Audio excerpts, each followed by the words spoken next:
Well, here we are. Somehow it's already Easter, and I have a lot to say about the passion narratives of Jesus, discrepancies I've learned about since leaving evangelical fundamentalism, and details in the text that I never noticed while I was a Christian. So what is a passion narrative anyway?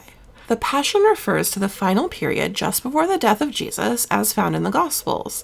It can include all or some of the following: the Triumphal Entry, the Temple Cleansing, the Anointing, the Last Supper, the Agony of Christ, the Arrest of Christ, the Trials of Christ, both before Pilate and also the Sanhedrin, as well as the Crucifixion, Death, and Burial. The portion of the Gospels that tells these stories are called Passion narratives, and today we'll be covering 7 of many points that deserve further attention than is typically called to them within the confines of evangelical fundamentalism. Hi, I'm Andy, and my pronouns are they, them.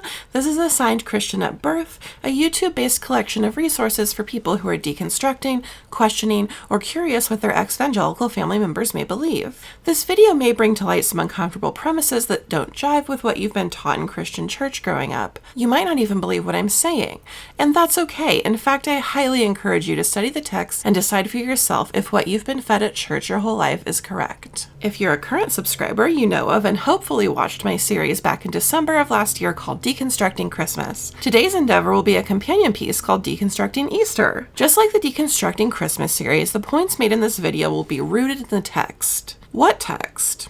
Well, I'll be using both the Jewish Study Bible and the Greek-English Interlinear New Testament. I can't cover every single discrepancy in the Passion narratives, but for this video, I've managed to narrow it down to my personal top 7 points of interest. If you have interest in a part 2 video, let me know in the comments. And as always, please give this video a like. All right, let's get into it. First, let's do a quick review of the creation of the Gospels themselves. Like I said at the beginning of my Deconstructing Christmas series, as the chosen 4 out of many Gospels in existence at the time of the canonization of the New Testament, it's important to read them as they were intended. Separate documents written for their time and place in order to record that local community's oral traditions about Jesus Christ. None of the authors knew each other, none of the authors were eyewitnesses to Jesus' life and ministry, and absolutely all 4 of them were written anonymously. If that makes you uncomfortable to hear, I encourage you to stick it out and try to remain open to learning new information that's been withheld from you in traditional evangelical, fundamentalist, non-denominational church services. Let's also remember that the canonical Gospels are not presented in the order they were written. Mark came first around 70 CE, Matthew and Luke/Acts were written around 80 CE, Luke and Acts being a part 1 and part 2 intended to be read together, and John was written around 100 CE. Okay, let's start with the triumphal entry of Jesus on what has come to be known as Palm Sunday. In the New Greek-English Interlinear New Testament, Mark, our earliest written canonical gospel, describes this event in chapter 11, verses 1 through 11. The text states that Jesus sent 2 disciples to take a colt, one singular animal. Verse 7 tells us that he sat upon it, confirming that there was only one animal. Luke 19:30 appears to agree with the earlier text of Mark because it also describes Jesus sending 2 disciples to take a singular colt. In John 12:14, Jesus finds a young donkey himself, and verse 15 reads, "Do not be afraid, daughter of Zion. Look, your king is coming, sitting on a donkey's colt." There are quotes around these lines, meaning that they are repeating something that has already been written. But what was it? Those lines are referring to 2 verses in the Tanakh, Isaiah 62:11 and Zechariah 9:9. The same 2 verses Matthew refers to in his version. But does Matthew understand those verses in the same way? Let's find out.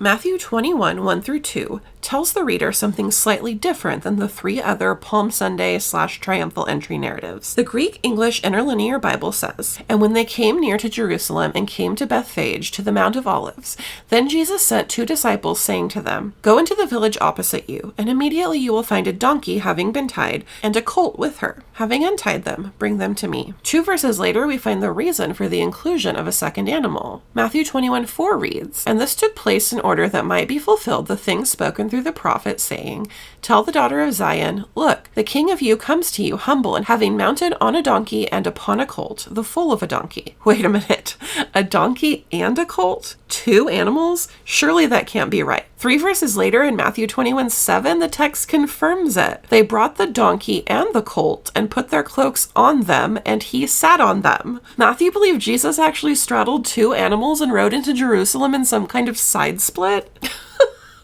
Let's take a deeper look at the Tanakh verse in which the story refers to. Zechariah 9:9 in the Jewish Study Bible, which features the Jewish Publication Society's Tanakh translation, says, "Rejoice greatly, fair Zion. Raise a shout, fair Jerusalem. Lo, your king is coming to you. He is victorious, triumphant yet humble, riding on an ass, on a donkey foaled by a she-ass." Literally never heard the word she-ass before. It's kind of my new favorite. The introduction to the book of Zechariah also tells us that many scholars have argued that the book originally included only chapters 1 through 8, and that only at a later stage were chapters 9 through 14 written in the late Persian or Hellenistic period. The text notes on this verse discuss how fair Zion is the personification of Jerusalem. Personification is a literary attribution of personal qualities to a non-human subject, and it works well here in this excerpt of Hebrew poetry. In his book, Jesus Before the Gospels, Bart Ehrman writes, "As is commonly known in ancient Hebrew poetry, poetic lines were coupled not by rhyming schemes, as with some English poetry, but by various kinds of conceptual parallelisms. In a two-line sequence, which is called a couplet, the first line might say something and the next line might say the same thing in other words, or it might repeat the first part, or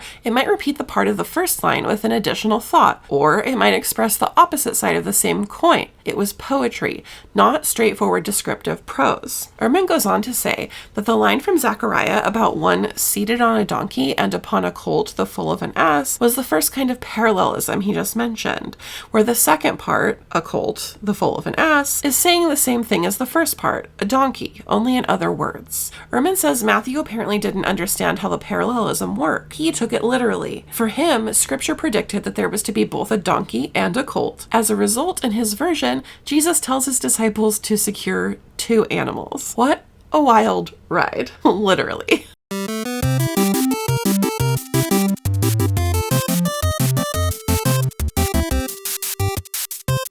In this next portion, we're going to do a speed run through 5 passion narrative discrepancies because I know how much my viewers enjoy shorter videos. The reason I feel it's important to highlight these issues is because they fly in the face of supposed biblical inerrancy commonly preached in evangelical fundamentalist and non-denominational churches. They cannot all be right. At what time was the crucifixion? Mark 15:25 states that it was at 9 a.m. on a Friday when Jesus was crucified. It further notes that the darkness spreading over the land at noon that day was followed by Jesus' death at 3 p.m. Matthew 27:45 agrees with Mark on the noon and 3 p.m. times for the darkness and the death, but makes no mention of the actual time of crucifixion. Even though the author of Matthew eliminated that, so far these two line up fairly well. Even Luke agrees with Matthew and Mark on the events that occurred at noon and 3 p.m., making all three synoptics align in their agreement on these things. But what about John? John 19:14 states that it was at noon on Friday when the trial with Pilate ended and Jesus was handed over to be crucified. How can that be possible when the synoptics say it was 9 a.m. when Jesus was nailed to the cross? What were Jesus' last words? Mark 15:33 says they were,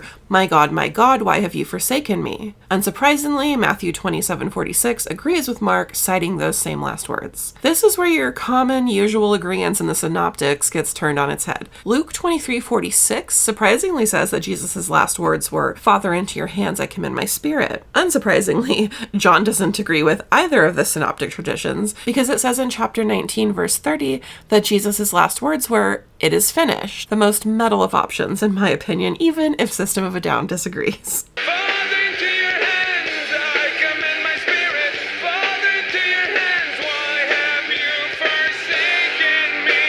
When did the temple curtain rip in two, and was there an earthquake involved? In Mark, there is no mention of an earthquake, but the author does detail the ripping of the temple curtain in chapter 15, verses 37 through 38, in which Jesus breathes his last and then the curtain rips. In typical evangelical fundamentalist tradition, this is used to signify that Jesus has fulfilled the law and that those who followed him were no longer bound to the rules and traditions of the temple. Matthew 27:50 through 51a agrees with Mark, but adds in an earthquake at the time of the curtain ripping, once again following Mark's tradition where this occurs following Jesus' last breath. In addition to this, though, this is the only gospel that includes literal zombies in this death narrative. What? Zombies, you say? Yes, just turn to the two following verses, 52 and 53. The Greek-English Interlinear New Testament says, "And the tombs were opened, and many bodies of the saints, having fallen asleep, were raised. And having gone out from the tombs after the resurrection of him, they entered into the holy city, and they appeared to many." What? The earthquake caused the tombs to open and the dead to be raised on Friday, but these zombies stayed in their open tombs until Sunday after Jesus was raised and then started going around the city making appearances. And then what? I really wish Matthew had added what happened to these guys after that. Sorry for the unintentional but completely necessary deep dive here, because what? Why is this only in Matthew? I mean, it's likely because it was found in the decades of oral tradition and the author of Matthew's local community before he ever wrote it down, but this episode definitely begs further investigation that I sadly do not have time for here. Once again, Luke differs here from the agreeance of Mark and Matthew on the timeline of Jesus' last breath and the temple curtain ripping. Luke 23:45 through 46 says that the curtain ripped and then Jesus breathed his last. And unsurprisingly at this point, John diverts from everyone in the synoptics and does not mention either the curtain in the temple or an earthquake at all. I get knocked down, but I get up again. Never gonna keep me down. I get knocked down, but I get up again. Never gonna keep me down. What did the Roman centurion say after Jesus died? Mark 15:39 says that the centurion's words were, "Truly this man was God's son." Once again, the text of Matthew agrees on this point in chapter 27, verse 54. Luke diverts from the other two synoptics, citing the centurion's words as, "Certainly this man was innocent," in chapter 23, verse 27, an entirely different message and understanding of the situation than in the other two. Being innocent does not a son of God make. And then we come to good old John, who once again says nothing about this at all. The centurion is not even mentioned. I feel fine.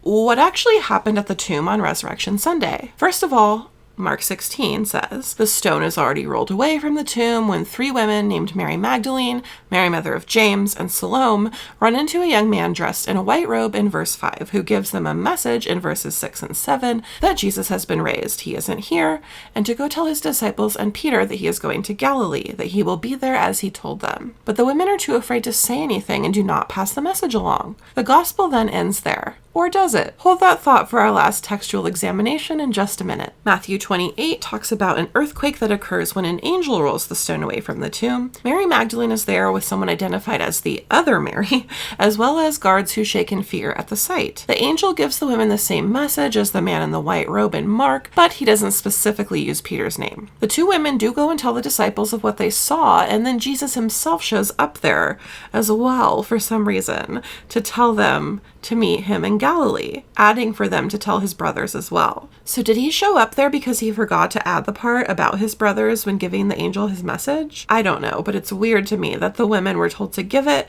and then he showed up to give it himself anyway. Matthew also then adds the detail regarding cover-up plot by priests and elders about the disciples having stolen his body. In Luke 24, we read that the women who had come with him from Galilee arrived at the tomb to find the stone already rolled away. There's no mention of an earthquake or an angel rolling away the stone. There's no body in the tomb, and 2 men in dazzling clothes appear beside them, saying, "Why do you look for the living among the dead?" In verse 10, we find the names of the women, Mary Magdalene, Mary the mother of James, but this time Joanna instead of Salome. So Luke agrees with Mark on the amount of women, but not on all of their names, while Matthew sticks to just 2 women. The 2 men tell the women the message to give to the apostles, who do not believe them, but this message does not involve the instruction to meet Jesus in Galilee as it did in Mark and Matthew. Peter then goes to the tomb, sees the empty burial cloths, we are treated to the road to Emmaus story, and then Jesus appears back in Jerusalem, showing them his wounds, eating fish, and ultimately ascending to heaven. John 20 cites Mary Magdalene as the only one who comes to the tomb and sees that the stone has been removed. She doesn't see any angels or men in white or dazzling robes, but she does run immediately to tell Peter and the disciple who Jesus loved, both of whom run directly to the empty tomb themselves. They see the empty burial cloths and go home.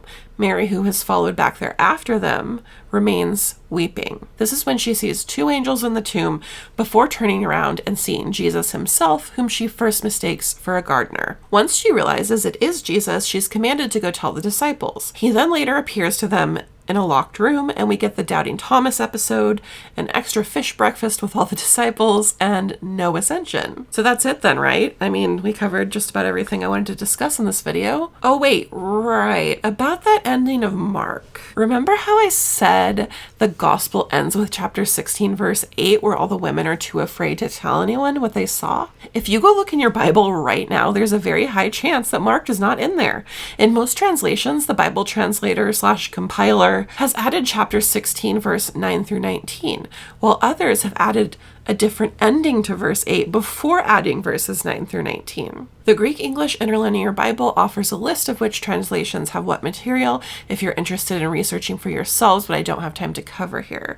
But for today, let's go with this. I first learned about this addition to Mark in Bart Ehrman's book, Misquoting Jesus. In it, he covers in depth what can be found in his blog post on the topic, which I've linked in the description if you're interested. In the blog post, he says this passage was not originally in the Gospel of Mark, it was added by a later scribe. He goes on to say that the added ending is absent from our two oldest and best manuscripts of Mark's Gospel, along with other important witnesses. The writing style varies from what we find elsewhere in Mark. The transition between this passage and the one preceding it is hard to understand. For example, Mary Magdalene is introduced in verse 9 as if she hadn't been mentioned yet, even though she is discussed in the preceding verses. There's another problem with the Greek that makes the transition even more awkward, and there are a large number of words and phrases in the passage that are not elsewhere found in Mark. In short, the evidence is sufficient to convince virtually all textual scholars that these verses are an addition to Mark. He has a lot more to say about this added ending, so once again, I really encourage you to go read about it for yourself, first on his blog,